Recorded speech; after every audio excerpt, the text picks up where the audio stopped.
మంచి పొటెన్షియల్ ఉండే.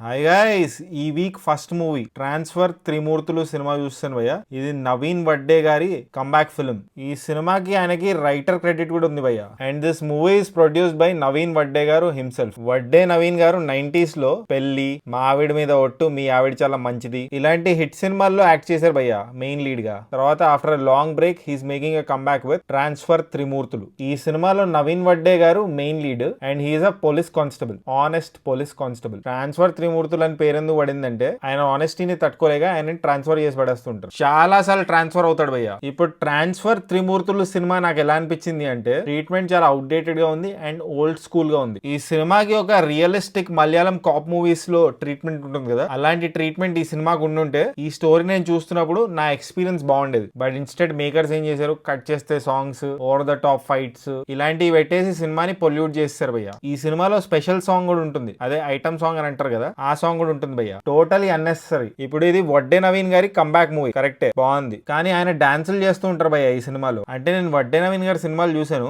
But I'm not a fan for his dance. ఆయన సడన్లీ వచ్చి డాన్సులు ఎందుకు చేస్తున్నారు అర్థం కావట్లేదు. టిపికల్ మాస్ మసాలా సినిమాల్లో టెంప్లెట్ ఫిల్మ్స్ ఉంటాయి కదా, వాటిలో హీరో డాన్సులు చేస్తుంటాడు, ఇంట్రొడక్షన్ సాంగ్ ఉంటుంది, ఇలాంటి ఎందుకు అవాయిడ్ చేయాల్సింది అలాంటివి. అండ్ చాలా కన్వీనియంట్ గా ఉంటుంది భయ్య ఈ సినిమాలో రైటింగ్. ఇది చాలా ఆనెస్ట్ గా తీయాల్సిన సినిమా భయ్య. స్టోరీలో ఆ పొటెన్షియల్ ఉండే, కానీ ఆ ఆనెస్టీని పక్కనెట్టి తుంగలోకి తొక్కి టిపికల్ మాస్ మసాలా ఫిల్మ్ లా ట్రీట్ చేశారు. దీన్ని కన్వెన్షనల్ రూట్ లో వెళ్ళిపోయారు. పెద్ద పెద్ద హీరోస్ ఎలాగో ఎక్స్పెరిమెంట్ చేయట్లేదు. వడ్డే నవీన్ గారన్నా అట్లీస్ట్ పాత్ బ్రేకింగ్ స్టఫ్ చేయొచ్చు కదా, కన్వెన్షన్స్ ని బ్రేక్ చేయొచ్చు కదా. ప్రొడక్షన్ వాల్యూస్ కూడా చాలా వీక్ గా ఉన్నాయి భయ్య.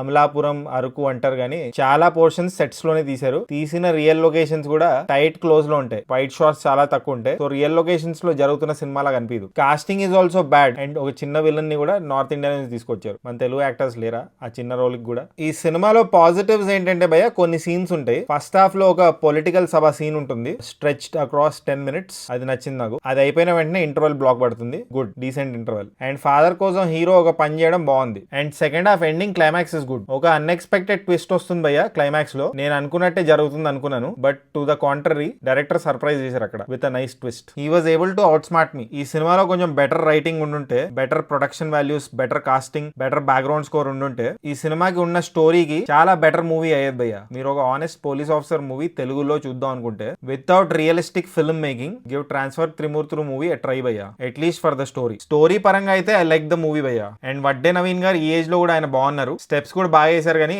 డాన్స్ ని సాంగ్స్ ని అవాయిడ్ చేస్తే బాగుండేది. సో ఫైనలీ ఈ సినిమాకి నేను ఇచ్చే రేటింగ్ 2.39 టమాటోస్ భయ్య. ఒకవేళ మీరు ఈ సినిమా చూస్తుంటే మీరేం టమాటోస్ ఇస్తారో కామెంట్ చేయండి. ఇంకా ఈ వారం నేను సమంత గారి మా ఇంటి బంగారం సినిమా చూస్తాను, దీవానా సినిమా చూస్తాను, విజయ్ ఆంటనీ గారితో ఒక సినిమా వచ్చింది అది చూస్తాను, ద ఫ్యూరియస్ అని ఒక మూవీ వచ్చింది అది చూస్తాను. చూసి వీటి అన్ని రివ్యూలు పెడతాను. సో జస్ట్ ఇన్ కేస్ మీరు ఇంకా సబ్స్క్రైబ్ చేసుకోకపోతే సబ్స్క్రైబ్ చేసుకోవచ్చు కదా. పొచ్చొక్.